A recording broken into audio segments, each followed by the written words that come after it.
Hey, good morning, everybody, and welcome to another Insane Productivity with Mortgage Coach Mastermind group call. For those of you that took time to join us, we're grateful. On the leadership side of the table today, we have myself, Dave Savage, Todd Bookspan, and Michele Town. Todd and Michele, thanks for making time to come in and lead. Happy to be here. Happy to be here as well. Good, thanks. So folks that are here on the attendee side, what makes these calls powerful and valuable is when you guys speak up. You know, whether you want to share a struggle that you're having, a success story that you're having, the more that you participate, the better these calls are. I do post. I'm not going to give up, even though no one comments. You can see on the screen right now I commented, do you have any questions or topics for today at 9 o'clock? I put the 9 o'clock just to remind you guys it's 9 o'clock. Again, crickets. I'm not going to take it personally, but I do hope that you guys come to this with questions and topics of your own, whether or not you want to share them in comments or whether you want to raise your hand during the call. You know, come in with intention. You know, come in with, God, what did I learn last week from an insane productivity perspective? You know, what question do I have from an insane productivity perspective? What success did I have that I'm proud of personally? And, you know, maybe you want to share it. Maybe you just want to be proud of it on a personal level and keep it to yourself. But I would encourage you to come to this call with that type of intention. That's how you're going to get the most value from today's call. So with that said, I'm going to just go round robin with the leaders, and then we'll get into topics. And so feel free to post it on Facebook or post your comment in the question section and go to webinar, or raise your hand. So Todd, I'll toss it to you, my friend. All right, I love that suggestion to raise your hand. You know, just super excited to be here with all of you again this week. It's just one of these events I look forward to every week. Super passionate about insane productivity and helping others implement these things in their lives in order to grow. You know, I just always want to throw out the reminder. I know Dave's going to push out a survey in a minute with what module you're on, and it seems like each week we've got a pretty even number between people in the first third, the middle third, the end third, and then who are going back through it for the second, third, or fourth time. And so I see a lot of familiar faces, and I see a lot of new names as well. So just remember, there's no spoilers. If you're in Module 2 and we start talking about Module 8, don't be worried. Just listen, soak it in, learn, because that'll be something you'll be able to use, you know, as we get down the road. And just have fun. I think it's Dave hit the nail on the head. The more that we hear from all of you, the better off these masterminds tend to be. And it always seems that, you know, recently about midway through, we get somebody who we've empowered to speak. We decided we're no longer going to say we're just picking on people. We're empowering you to speak who just nail it, and then that topic drives the rest of the call. And so we'll probably bring up that rapid fire idea, get Dave pulling that out of you. We got some good questions, and just excited for that. I'll hand it over to Michele to say good morning as well. Good morning, everybody. Thank you so much for being here. I can tell you, I was just telling Dave earlier that when I ended the call last week, I had talked about grace and gratitude equals growth and greatness, and I was laughing because I believe that when I put that out there, I was tested a lot this week on finding that grace and gratitude. So I had posted a couple things. Unfortunately, I apologize. I did something to my Facebook, and I no longer can post, and I'm going to have my probably 7-year-old nephew fix it for me because I can't fix it. But I had brought up a topic about two things. One, when to say no. How do you know when to walk away from that client, because it's so hard in this environment when we're all struggling for every deal. And the second one that's come up since then was, you know, how do you deal with somebody who's shopping you for rates and do it with grace and excellence? So I thought maybe that might be some topics that would get people rolling on some questions, because I can tell you I would love to hear somebody else's ideas about how to do that. I love it. I love that idea on the rates. Yeah, I love that idea on the rate too. And I had a prep call with Josh Meadows yesterday. He is going to be my guest on this Tuesday's call. And the theme of Tuesday's call is how to prepare for spring home buying season. And Josh is the guest, and he's going to tell you, you know, how he's preparing. and we were just kind of brainstorming. What are the topics? What are the tactics? What are the questions? And that was at the top of his list. So here's a guy that is among the absolute best mortgage professionals in the business, and he said, I'm getting grinded like never before. And big banks are, the way they're pricing is more attractive than typical. And so we're gonna really talk about that this Tuesday. But Michele, I love that as a topic for today. So what I do want to do right now is I want to push a poll question. So where are you at? And I know I ask this every week. So for those of you that answered this question last week, please answer it again this week. We look at while I see a lot of familiar names in attendees, I see some new ones, some people that are on this week's call that weren't on last week's call, and some people that are here every week. So please answer this. Right now, I can tell that only 41% of you have answered it. I wish I could tell who answered it so far and who didn't, so I could call your name and say, hey, you haven't answered yet. Please do it. Again, we're at 53%. So whenever I push poll questions in an environment like this, it's important that we get to 70%. Because then we really know that we're representing the bulk of the group. We're at 65%, so one or two more holdouts, please answer the question so we can get into there we go. We passed 70%. There is the answer. Anybody who wants to know who's on this call? So it looks like, great job. Everybody's out of the 1 through 4. Kudos. For the couple of you that haven't, no worries. It's all good. 33%, 5 through 8, a few people on the home stretch, and then isn't that cool? 50% of the people on this call have done the program, are still just in it to win and to continue to get better at being insanely productive. So that's cool. Todd, any narrative to those results? No, I think it's huge. I mean, to me, it's just a home run. It just tells us that you guys are getting value out of this, and so we're super appreciative for you guys, especially who obviously been through many more calls than the rest of the crew. I think that's awesome, and I definitely would love to see some of you veterans raise your hand, help stoke up the conversation with maybe some advice or something that you found this next time through that maybe you missed before that you're really pushing to implement right now. I think that would be really helpful for the rest of the attendees that are just going through it for the first time. Love it. And with that said, by the way, Michele, I know you didn't say it like this, but I'm competitive. So how to say no at the right time and how to crush your competition with rate shoppers. 2 awesome topics. And Bliss, thanks for jumping in here. Justin, we'll get to your question. So whether you post a question through GoToMeeting, whether you post it on Facebook, or whether you raise your hand, we promise to answer any and every question. So one last thing, if you're going through the modules, or you just have a very specific question about a module that you're on, a learning that you have, Michele and Todd have been through this program multiple times. Michelle's working on the ludicrous program, and we've got a lot of people that have gone through this multiple times. So if you just have a specific question about the program, ask it. We're here to do that. With that said, Michele, I hand it off to you. Let's talk about how to say no at the right time, and let's go round robin between me, Todd, and everybody else on the call. Tee it up. Okay, great. Okay. So how to say no at the right time. So hard. It's a great question, and I wanted to pose it because it's a question that I always ask myself as well. So I ask myself 3 questions when I'm at that point with that client, or I'm at that point with that realtor that I've got to say no and walk away. And one is, the first one, which is most important to me, is how much time are they draining from me? And can I use that time somewhere else?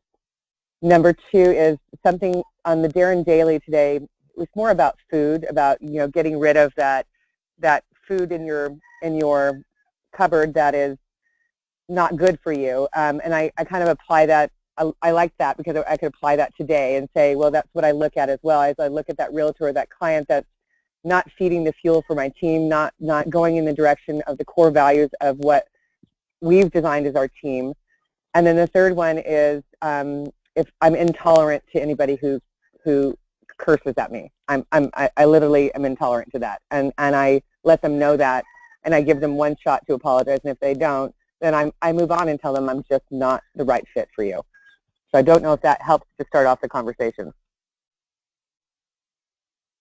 I think it's a perfect way to start the conversation. You know, I always add in there, you know, I love it in Module 2 where Darren says, you get what you tolerate, and that seems to be, you know, to me, the way that I try to look at it with clients right now, because people are just allowing those intrusions. So I love that you've got your own set of standards and ask yourself those 3 questions, and hopefully too many people don't swear at you. That's not good. Yeah, right. It's not good. Right? No, well, I think that's at the highest level of, you know, pushing the envelope. By the way, that quote that Darren has about you get what you tolerate, that's a cornerstone quote in Jocko Willink and Leif Babin's Extreme Ownership book. And it's just one of those things that I think we all forget. At least I guess I can only speak for myself. I forget it so often. And, you know, that whole thing about no, I think we just don't say no enough. So why don't we do a round robin, and let's either one here, answer this question one of 2 ways as we go around and we empower you guys. You know, what are you saying no to right now? And you can answer it that way. Or 2, what aren't you saying no to, but you know you should? Remember, this is a safe group. We all know each other pretty well. Bliss Sawyer, because of your name starts with a B, you're at the top of the list. So what are you saying no to that you're really proud of, and what are you not saying no to that you should be saying no to? So I'm probably the thing I'm saying no to is requests from realtors to cost share with marketing. I always felt before pressure that I had to say yes to everyone. And so how I'm saying no is, first of all, I appreciate so much that they are thinking of me. And I had, at the beginning of the year, decided on a budget for my marketing. And so at this point, I can't do anything else at this point, but let's revisit it in a couple months, because if my production goes up, so I'm trying to subtly say, if you give me business and I have more income coming in, I'm going to be able to afford to do some marketing with you. So yeah, I just say let's revisit this in a couple of months once I kind of see how production goes. If I can get more production in, I can afford to pay for some more stuff, and I would love to do it with you. So I feel a little bit more in control of that conversation than I have in the past. What was the second question, Dave? What aren't you what saying should no I? to that you yeah, like be transparent here. Like, are there some things in your life that you just think maybe you should be saying no to more often, and you're just not doing it? I'm pretty good at saying no in most areas. I'm okay with saying no to good things for things that are better, especially if it comes to my personal life and things that affect my personal life, because I don't want to be 80 years old and sitting in my rocking chair wishing I'd done it different. So I'm pretty good at that, but sometimes I want to do so many things. So for example, our United Way has an amazing program that I've done a little bit with, and I love it, and it's great, and they want me to be more involved. And I would love to be more involved because it's just a wonderful purpose, but it really doesn't fit in my life right now. I'm very stretched thin, and so I basically said, you know what, I would love to do it. I believe in this, but I can't do it right now. And again, let's revisit it in 6 or 9 months. So saying no to good things, sometimes you just have to.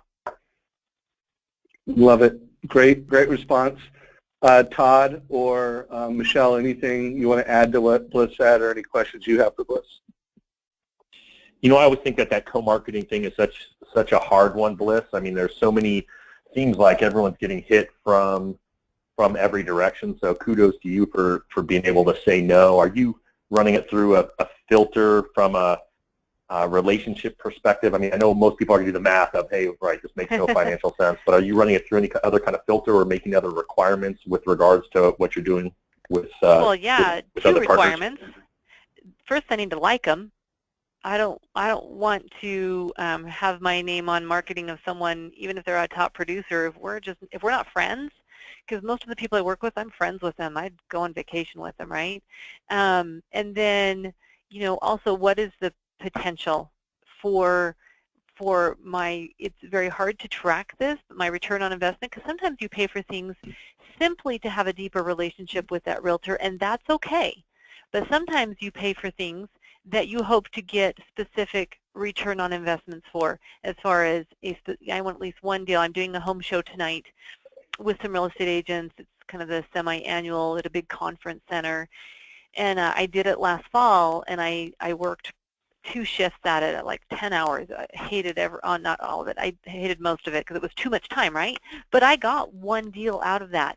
So this time I said, hey, I'm available for a 4-hour shift. Where can you use me? And I'm going into it with the mindset of I'm on a shift with 2 realtors. They are awesome agents. I love them. And I'm going to have 4 hours to chat with them. So even if I don't get a transaction out of it, that 4 hours is still a great return on my investment. So I kind of filter it that way. I love it. Bonding time. That's awesome. Yeah, that's awesome. How about you, Michele? Any questions? No, I always get so much from Bliss. She's just amazing and incredible. I'm like 5 years behind you, Bliss. I don't think so. I always look. I do, and you know, my coach works with me a lot on that co-marketing thing, and you know, we took it. And I like the way that you have it, because mine's more of a direct approach. Is, hey, I absolutely want to, but number one, I want to see how we work together first, especially if it's a new relationship. And then number two is I want to make sure that you guys understand. I mean, most realtors, you know, they want you to give money to them. They don't realize, and I try to put it into them in the nicest way, that for every one transaction you close, I got to close 4.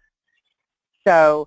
And I put it in a perspective so they can understand the dollar value of it. I'm like, so if we're going to do this together and you gain one transaction from it, what I'm hoping that we'll be able to flourish from this is that I'm going to gain 4 new loans or new referral opportunities from you.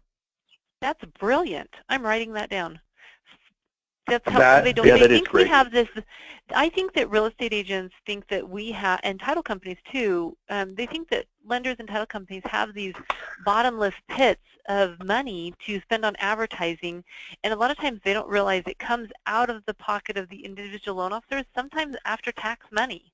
You know, sometimes we can't run it through, and there's just, right, so I think just making an awareness, and that 4-to-1 ratio is brilliant. I love it. Thank you for sharing that. Of course. Hey, I'm going to finish writing that down in a minute, but that was a super big takeaway, just to hear how you say that and how you create that expectation with the client. I mean, that is brilliant. I've never heard it like that before, Michele, so thank you for sharing that. And everyone, I do hope, you know, whether you're actually investing with agents and doing co-marketing, you're still having the conversation. And so I think that should just become a talking point for everybody, to set expectations with agents. You know, what is it going to do? It's going to result in them doing more business with you and feeling a higher obligation to serve you if you're serving them.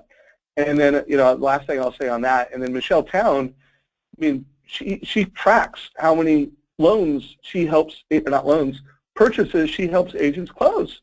So, you know, whether you do what Michele does with, you know, a very systematic, structured, process-driven Zillow strategy, I throw out that challenge to everybody on this call, that how many referrals did you give to agents last year, and how many extra loans or extra homes did they sell as a result of how you're doing business? And by the way, if you track it and there's some actual numbers behind that, you're going to do really well. You're going to have a lot of leverage. You're going to be delivering a lot of value. You don't need to do Zillow to help agents close more homes.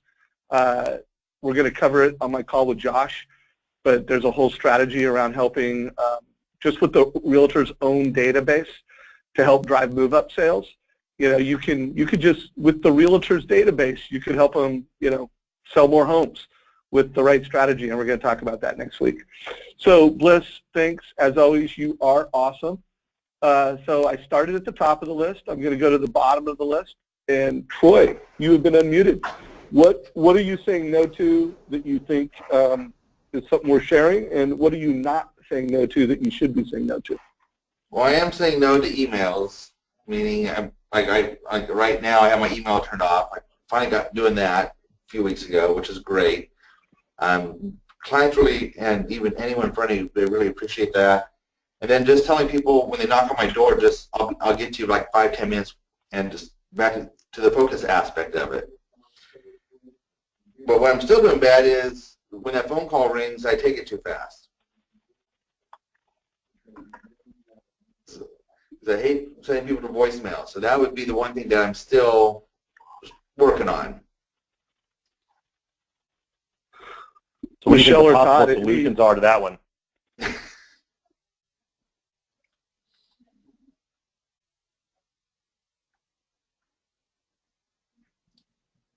You're silent, so you have no possible. Yeah.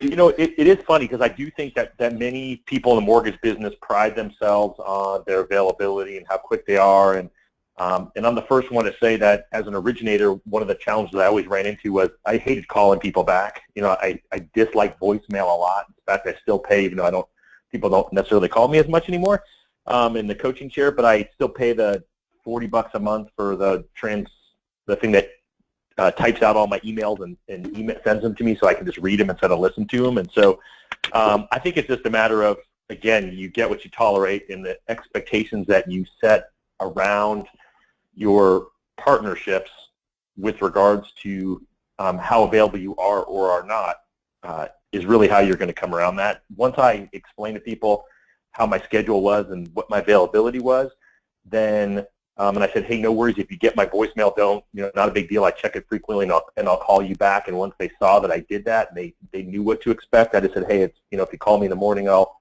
be calling you midday. If you're calling me in the afternoon, I don't get it, I'll be calling you at the end of the day at the latest. And once I set those guidelines for them, then they were okay with it. And there was always times where you had a brand new partner that you've been chasing for 6 months or longer, and they give you your first deal, and you want to violate that and jump in and grab it. But once I explained to people how I worked, then they saw those boundaries. So kind of like when Bliss said, well, I told him this year I only had 4 hours instead of 10 hours to go stand there. I think once you do that and you get comfortable with it and they get comfortable with it, then I don't see it as a challenge. What do you think, Dave and Michele? Michele? I think that's great. I have the hardest one is that new relationship, because setting expectations in your loans, setting expectations with your realtors is really hard, because you walk in that fear a little bit, and you sit there and go, if I tell them, this was one of the things that I overcame last year, which was very hard. If I tell them I'm not available every second of the day, they're going to go to somebody else. That's the first thing I think of. Oh, they're going to use somebody else. But what I found, and it was a painful trial, was that, and it was painful on my side, not on their side, was that when I sat there and I didn't answer that phone call right that second, that it really helped my expectations, and I don't seem to have many challenges with that. I do have a client, I said, if it's urgent, text me, and I'll get off what I'm doing, but that's the only time that they know I'm not going to answer my voicemail. I'll answer my text right away, though. I like that. I probably defeated, but I probably defeated the purpose, right? Darren would probably strangle me right now because I just told him to text me instead. But you're still setting boundaries. That's the thing, Bliss, on that. I mean, if it's urgent, but at the same time it allows you to dictate whether or not is it really urgent, or are they just bypassing the voicemail to get to you right away. Correct. Yeah. So, hey, Troy, thank you for sharing, my friend. If anything else comes to mind, raise your hand. I'll be happy to bring you back into the conversation, my friend. All right, so I'm going to empower one more person, although two things. One, if you do want to share and you just want to make sure you get to share something, raise your hand in the GoToWebinar control panel. And by the way, if you're on this call and either there's background noise or you're just not in the mood to be called on, if you do post in questions like, hey, don't call on me, we will respect that. I want to make sure if there's anybody on the call that does not want to be empowered, whether, it's just where you're at or it's your mood, do feel free to let us know that, because we will respect that and not call on you. But you know what? I am going to call on Nicole Francis. Nicole, what's up? Are you there, Nicole? Hello. Good morning. All right. Hey, good morning. How are you? I'm good. How are you doing? We are awesome.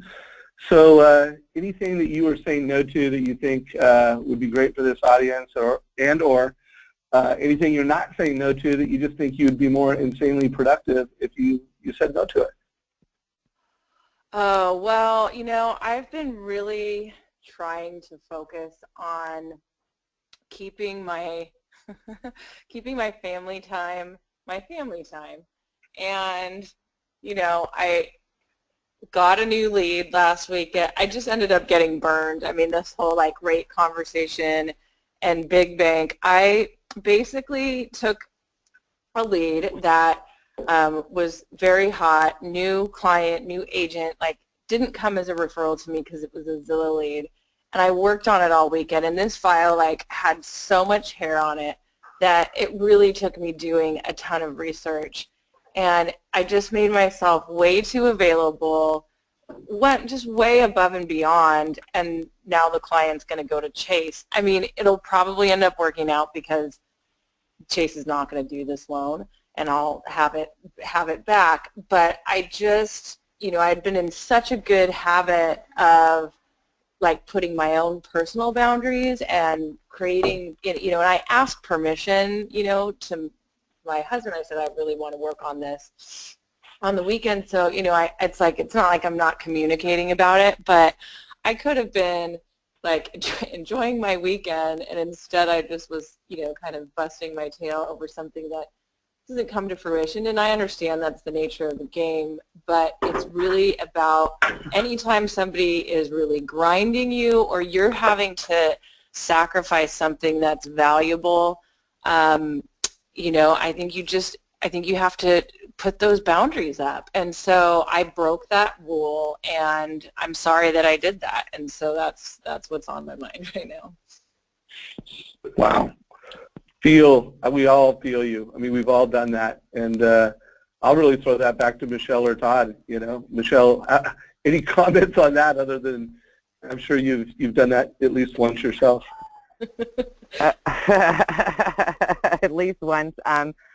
So I can get a little snarky sometimes. And what I've realized is that my snarkiness level, that's my nice word of it, goes down when I keep my boundaries on my personal time. And it was hard because I'm so work-centric right now that my personal time has paid for it. And this is probably the number one thing that, I spend 30 minutes of my coaching call on boundaries.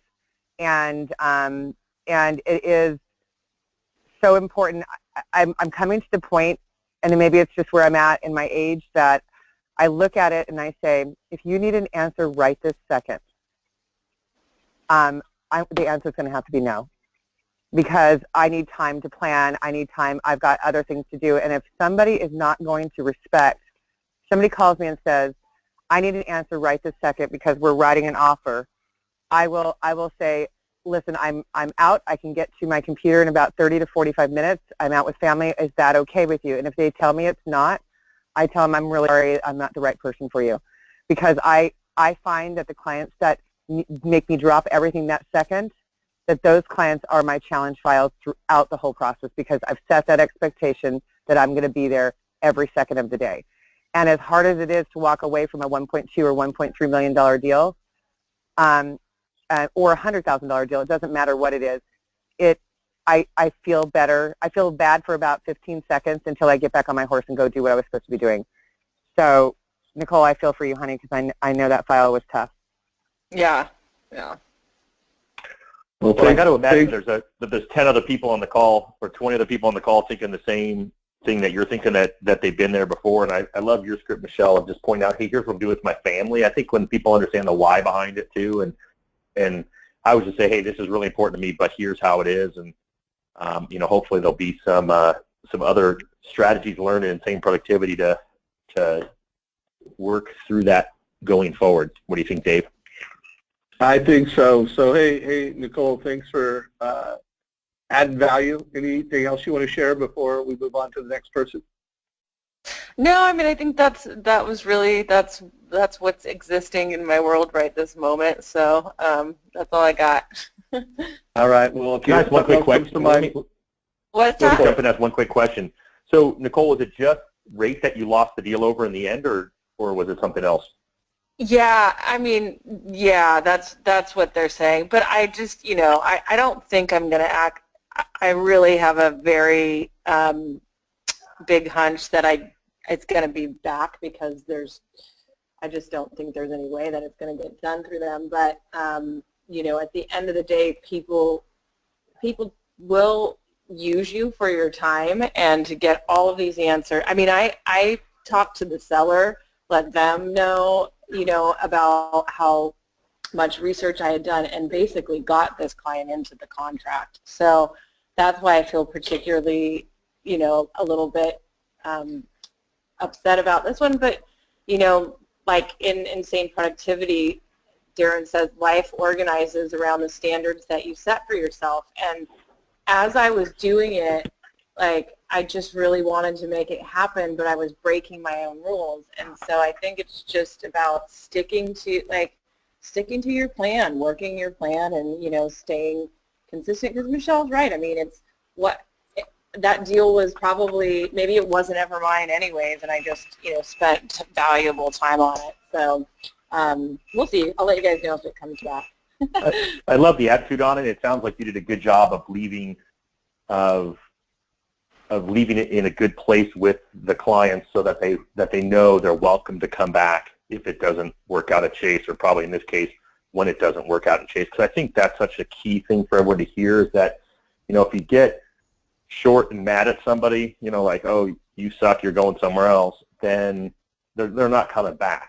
But if you make sure you leave it, like Nicole did, it's an open door, so that if you do lose it on rate, oftentimes we know what someone gets quoted isn't what's delivered, and oftentimes that client gets, all of a sudden the rate's 0.25% higher, and which is, at or above what yours was, and then they're just too embarrassed to come back because they were wrong. And so always the key is to make sure at the end of all this scripting stuff, since that's one of the questions that Michele started off with on rates, is always leaving that door open. And just, I just used to tell clients, I just don't want you to feel embarrassed to come back if this isn't true. I don't want to, whether it was a rate or whether they could do the deal. I said, in the end, I just want you to know that we're here, and we'll take it. I understand you think this is better, and although I'm skeptical, just know, please don't hesitate. And I think that's really, really a great thing. It sounds like you did a good job of that.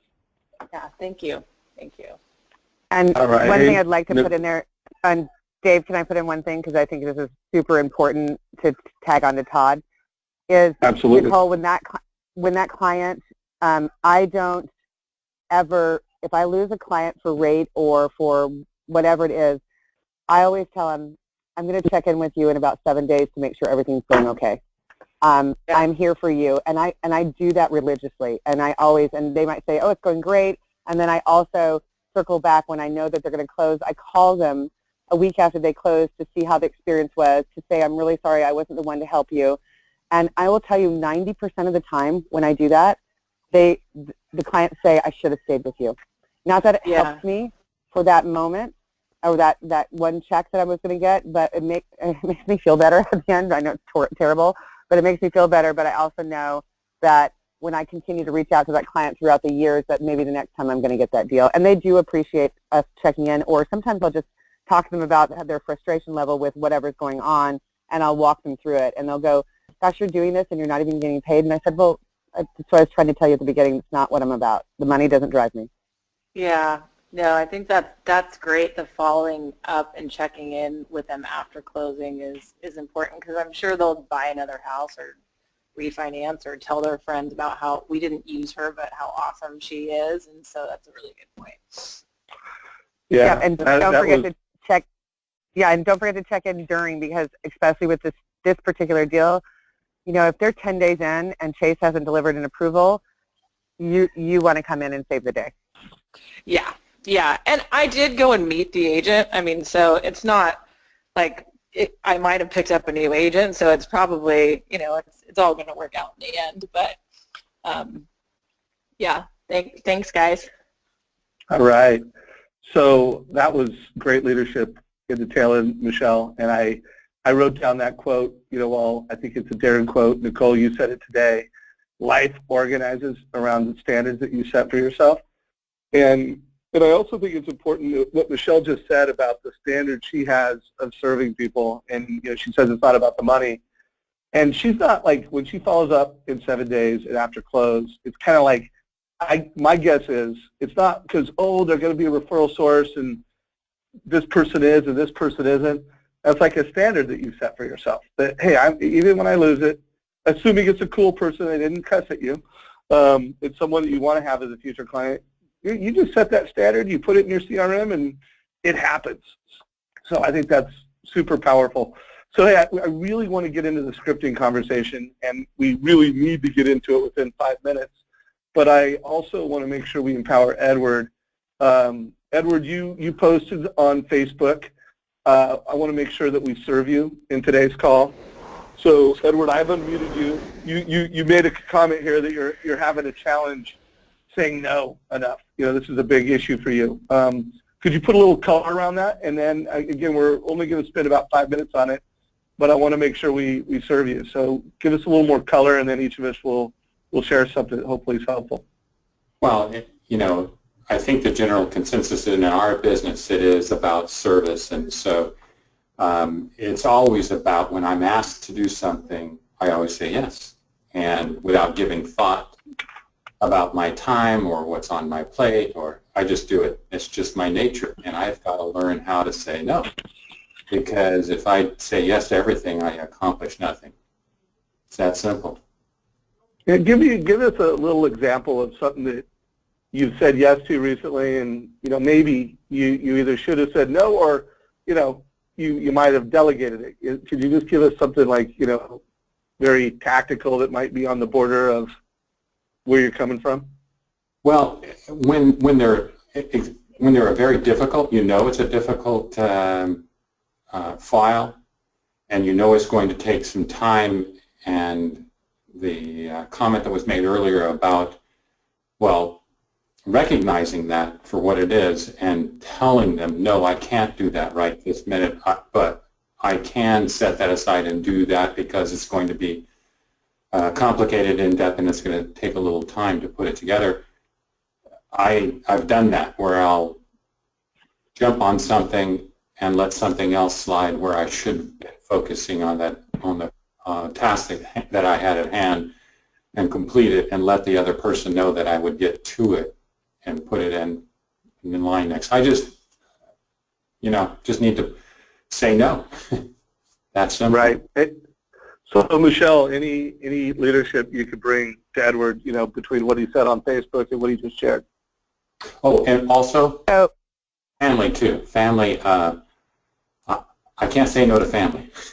And there's times when you need to say no to family, like I'm ending up spending my productive time helping children with issues that they should be able to handle on their own. And I know I love my family dearly, but I find that I'm the go-to person for everything. Okay, so I'm going to start with the family part of it and the challenges, and I think it's in it's either in module 2 or module 3.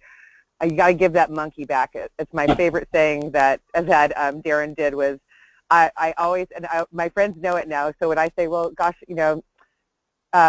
let me know how that works out. I just give it back to them because I can't take it. Because I will be Atlas, and I'm not Atlas. I don't want the world on my shoulders. The second part, or the first part, which is on your realtors or your clients asking something, I'm going to circle back to really telling them that you're in family time, because when you can humanize yourself and let them know that you're human, because I think sometimes this internet has made us all robotic, and we're not. We're humans, and I find 95% of the time when you tell somebody, absolutely, I want to work on this, either I've got something to do here, but I'm going to schedule this time for you, and execute on that time, I think you're going to have a little bit, you'll be less frustrated, and maybe they'll be less frustrated, just setting the expectation for them and humanizing yourself, because they need to know that we don't work 24/7. True. Thank you. Todd, any leadership you want to add to this particular I think question? that's perfect advice. I think that's perfect advice, and I think I love that you brought up from module 3, the monkey, and I think it's the hardest with our kids. You know, I've got 2 daughters at school and college in New York together, and you know what, my wife and I've always loved to do things for them, and I've tried to empower them to do it themselves, and now they appreciate the fact that I'm doing it. You know, the funny part is you know, they've always joked that I've coached them all their lives, but now that I'm, you know, officially a coach as a profession, now they're like, well, Dad, now you can't coach me. I'm like, all right, actually, no, now I can. But I've just found when I educate them on what it is and hand it back to them, then they'll make the time to do it, and they're grateful afterwards. So I think that was awesome advice. And I think in the end, I think we're hearing that theme over and over again, right? It's you know, what is it you want to do? You know, create that vision for your life, whether it's your personal life, your business life, or both, hopefully. And then slowly but surely, it's progress, not perfection. You'll just work on building those boundaries so that you can live that life that you really want to live. Well, Edward, thank you for jumping in with the question, for the transparency. Hopefully that was helpful. And if you want to add on or you have more questions before the call's out, raise your hand or let us know. Sound good? Thank you. All right, thanks. So, you know, this concept of saying no, I think we could spend more than a call on that, and I think we should, you know, just keep talking about it because it is hard. I love to serve. You know, I get a lot of emails from members. You know, I mean, we've got 10,000 Mortgage Coach members. So between the emails I get from members, from executives, you know, and I have a role. So it's hard. I don't claim to have the magic answer other than I try to keep my eye on the prize, the things that matter most. And while this particular thing doesn't address it, if you're doing a good job with Darren's scorecarding, you know, what are your top 3 priorities, and you have kind of tier 1 priorities, tier 2 priorities, and tier 3 priorities, and you just make sure that you know, what matters most is getting done. And if you just keep your eye on the prize, you'll do better, you know, but I don't, this is a tough one. We'll keep talking about it. So let's transition to scripting around rate shopping. Again, I talk to a lot of loan officers. I'm preparing for a call next week. I mean, this is a big topic right now. By the way, everyone, you can raise your hand and go to meeting. If rate shopping is a bigger problem right now than it's been, you know, last year, raise your hand. I'd like to get a feel for how many folks on this call are sharing in that as a challenge. Also, I want to make sure you know how to use that feature. So again, raise your hand and go to meeting if rate shopping is a challenge. And by the way, so far no one has raised their hand, so either I'm on. Todd and Michele, can you guys confirm you can hear me? Listen, I'll raise my hand because I know that it's a problem for all of you guys. I actually, you know, I've said it on this call before, so I coach in a group at Building Champion called Masters Coach, and I did a pod meeting yesterday, we call it, with nine producers are in my pod. They're all producers. And ironically, Josh Metal is one of the people in there, and we had 7 of the 9 on the call yesterday. And it was kind of cool because I did something I've never done before. I did it via video, so we could all see each other. So we didn't have that multitasking thing. No one was able to multitask because we were all staring at each other. So that was kind of a cool way to have the meeting. And ironically, this was one of our topics, encouraged actually by Josh. And so I know it's a big challenge, and I would always, you know, I'm often asked the why behind it. And so if any of you are newer in the business, I'll give it to you. If you're a veteran, then I apologize for boring you with something that you already probably know. But, you know, anytime we come off of this massive refinance cycle like we had last year after Brexit, I mean, all the banks just hired to try to keep up. And they always hit this point where, you know, they don't want to do massive layoffs, and they might just do little layoffs, get rid of that bottom 10 or 20%, but they're trying to keep people employed. And so the way that they keep, you know, loans coming in the pipeline for the big banks, who we all know tend to have less skilled loan officers, is with rate. And so they're going to compress their margins just to keep people employed. And at some point, you'll start seeing layoffs. And as you start seeing layoffs, then you'll probably see their margins, you know, tend to go back to normal. But that's why I think we're seeing a lot of it, and especially in the areas that have lower inventory, you've just got less deals going. So I think also then I'm seeing good loan officers make poor decisions, cutting their margins in order to try to get a deal versus actually just trying to compete based on service and on everything else that you all do day in and day out. So that's kind of what I'm seeing. It was a lively conversation yesterday, and I'm thinking, I was trying to add it up. I think that the people that we had on the phone yesterday last year did, between, I don't know if our total was, it was more than $750 million of production among the 7 people. So it was a group of pretty heavy hitters, and the fact that they're all, regardless whether they were in Alaska or California or DC, all over the country, we're pretty much seeing those same challenges. How are you seeing it, Michele, since you brought it up? Well, how are you seeing it, and what are you doing? Well, I mean, it's rampant down here. I mean, in Southern California, I mean, we have probably 10% of the inventory that we should have. So it's just, I think the banks are on sale right now. I take the offense approach. So the number one frustration for me is when I've been working on a file and they walk in and go turn in their earnest money deposit, and Chase or Wells or Bank of America, the tellers are told, hey, go get the mortgage broker when you see a wire going out to an escrow company. And that's what they're instructed to do, and that's their job. And I'm trying not to hold it against them and call them bottom feeders, because they're not. That's their job. But that's what I feel sometimes. So I'm heading it off on offense. I'm letting the client know. We call them the day they go into contract and congratulate them. If it's after hours, we know we're not going to be able to lock them yet. And we let them know that, listen, when you go into your bank to do your wire deposit, they're going to bring a mortgage person over to you, and they're probably going to beat our rate. It's our fiduciary duty to let you know that they may have a lower rate than what we're going to be able to offer you. However, hopefully, our service levels and our commitment to you is going to outweigh that. And if it doesn't, if you choose to go somewhere else, we give them their out. We give them the, hey, don't feel guilty, call us to let us know. And we'll say if they do give you a rate that is, incredible, we're going to support you 100%, and we'll package up your file and give it to them for you. And I think for us, what that's done is, the last comment I got was, I don't care if they put 1,000 needles in my eye, I wouldn't work with that company ever. And we're like, well, that's fantastic, but we want you. Now the client goes in prepared when they go in, and whether I've done my duty, that I'm not trying to hide anything, and I find that the clients are a little bit more receptive to understand that we're looking out for their best interest instead of just looking for that sale.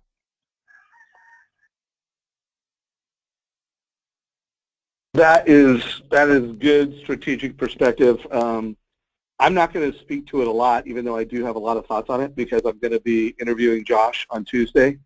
And Josh and I also scheduled a call, or not a call, we're going to record a Skype call on Monday morning, where Josh and I are going to unpack a mortgage coach script to overcome rate shopping. So I will post a link to that in this, and really just let my call with Josh, and that it's probably going to be less than 10 minutes, a script that will be posted in this group on Monday. I'm going to let that speak for my advice on overcoming rate shopping. I do have a lot of thoughts, and it starts with, don't deliver a rate quote, deliver a total cost analysis, but we'll talk. I'll add a lot of thoughts to that. Michele, would you mind if I even put you on the spot? We just kind of scripted it out right now, and sure. I played the buyer, and because you kind of narrated what you do, but we got 12 minutes. Let's do a 3-minute script. Ring, ring. Oh, am I calling you, or I'm calling you? Ring, ring. Hi. Hey, Dave, it's Michele from RPM Mortgage. I just wanted to congratulate you on getting into contract. And then I usually bring in the realtor's name. I'm so glad that Christy was able to find you this home. This is incredible. I talked to the listing agent for you, and everything is on track. Tomorrow we're going to be able to give you a quote. Wanted to know if you have any questions or last-minute ideas on whether or not you wanted to stay with the 30-year fixed, the 7-year, or the 10-year, so we can make sure that we're giving you the best financial advice we can. Yeah, no, I haven't really decided that yet, and I'm hoping you can bring clarity to that. Fantastic. Well, one of the things that we look at, as you know, is we look at your financial portfolio. We want to make sure that you understand right now with the market the way it is, that maybe putting 20% down instead of 30% down is going to give you a bigger return on your investment if payment is not an option, or payment isn't a worry for you. Also, what we're going to look at is whether or not you want to stay in this house for 5 to 7 years. Based on my notes, you move every 5 years. So if that's the case, we might want to look at an adjustable or an interest-only option so that you can maximize your investment portfolio. Okay. Yeah. I mean, I'm open to that. You're the boss. You're the advisor. Okay, great.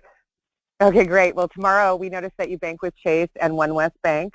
Tomorrow, do you know which account that you're going to be wiring your earnest money deposit from? Yes. Which account? Oh, my B of A big bank account. But by the way, I'm Okay. also going to get a rate quote from them.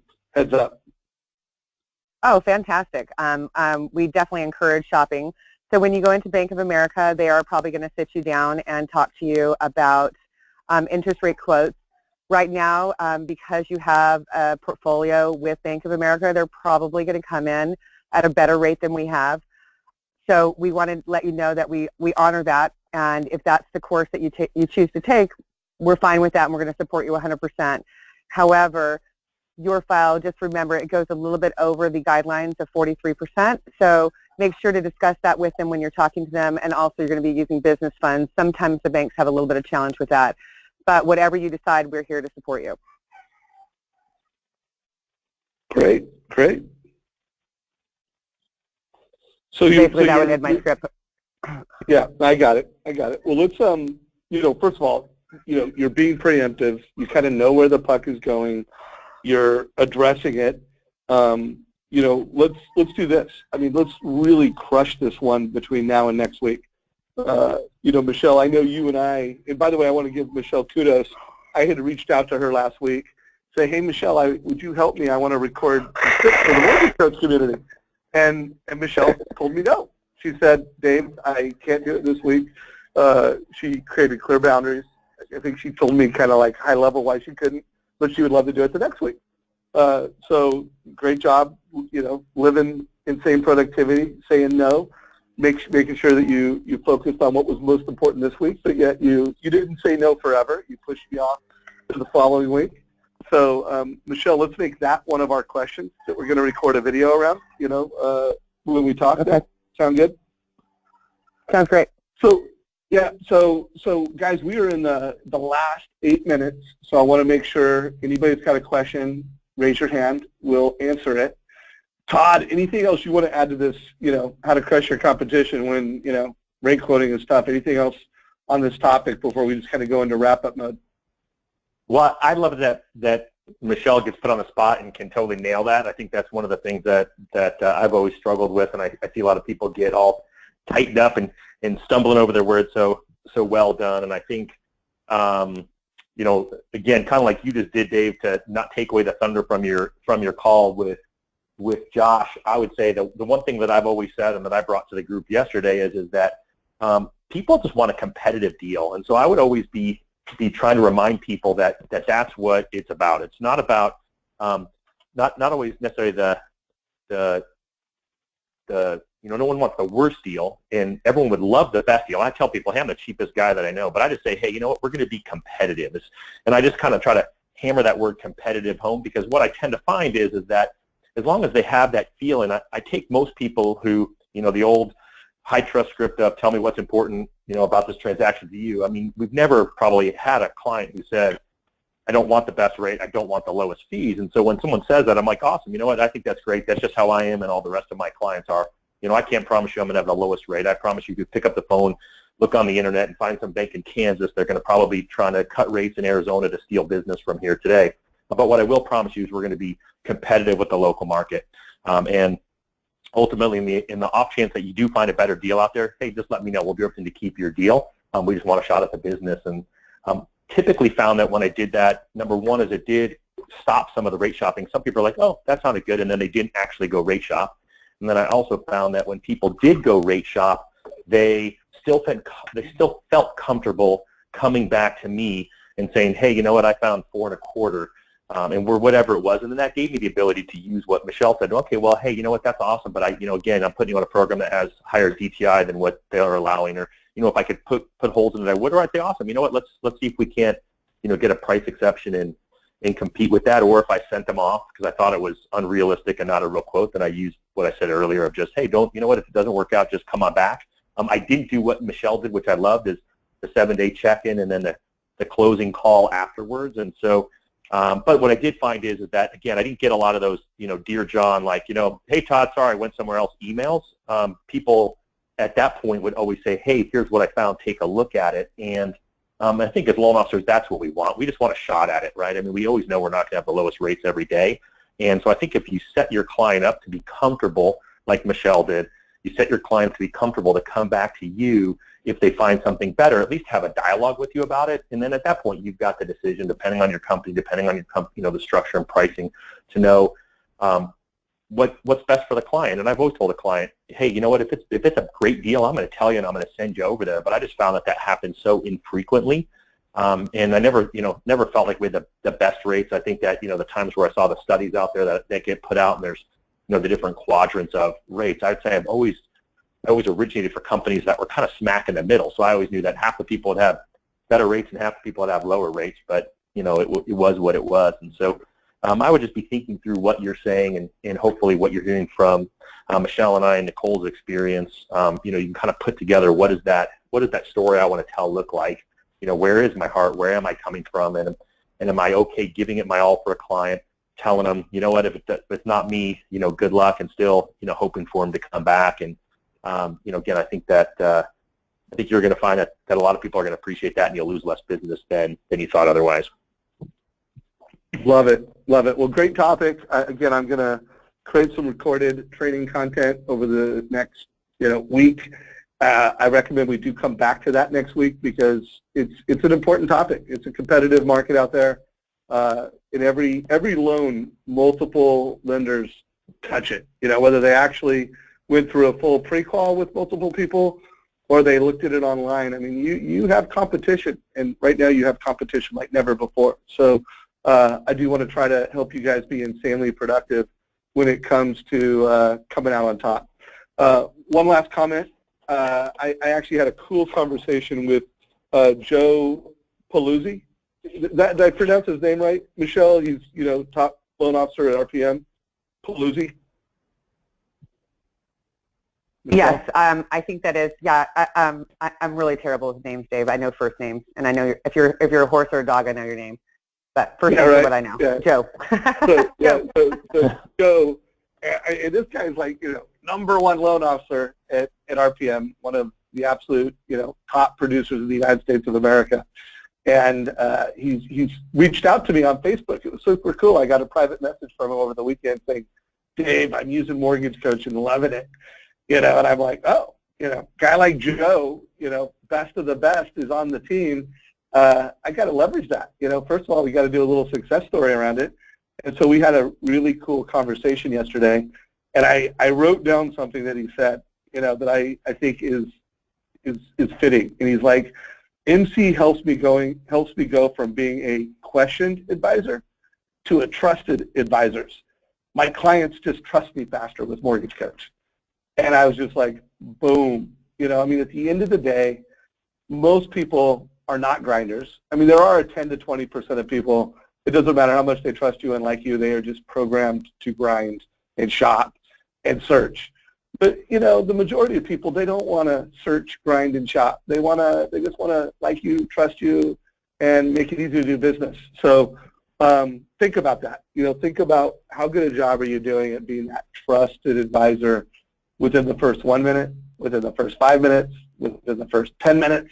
And by the time you leave that initial interview, you're just the trusted advisor. That's half of the game is just won by that. But anyways, we'll talk more about it in next call. As we exit today's call, let us know, did we do a good job and you got tons of value out of today's call? Hey, and by the way, if we just delivered an okay experience and we missed expectations, we really do want to know. Myself, Todd, and Michele, we come here to serve. Hopefully you guys got value out of today's call. Todd, any last words? And then Michele will give you the last comment. Todd, anything you want to say before we wrap it up?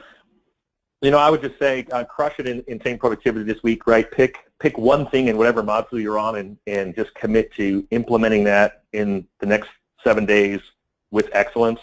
I would absolutely encourage you guys to tune in for Josh Metal next week. I have no doubt in my mind that that's going to be a huge call and worth your time. And then the last thing I'll do is I'll give a plug for you, Dave, and Mortgage Coach. There's so many great interviews. I was talking to a client this week who listened to your Rick Sure, I don't know if you pronounce his name that way, interview, and talked about the strategies that he's doing with masterminds and how he was inspired. He's launching this huge mastermind, and he's got some great people in his market already lined up to come. So just remember, guys, Dave's got a lot of stuff there for you guys to look at, and super appreciative of that. Yeah, no, that was a particularly awesome call with Rick Shear, not last week, but the week before. And then, by the way, I want to shout out this call I did with Tina Bellevue, one of the top realtors in Keller Williams in the Northeast, and Facebook is her #1 marketing tool. I mean, she is so legit, and if you just want to talk to what I think is a modern agent who uses Facebook as her #1 sales and marketing tool, I can't remember, I think 60, no, wait, she did 140 some odd homes last year, and she's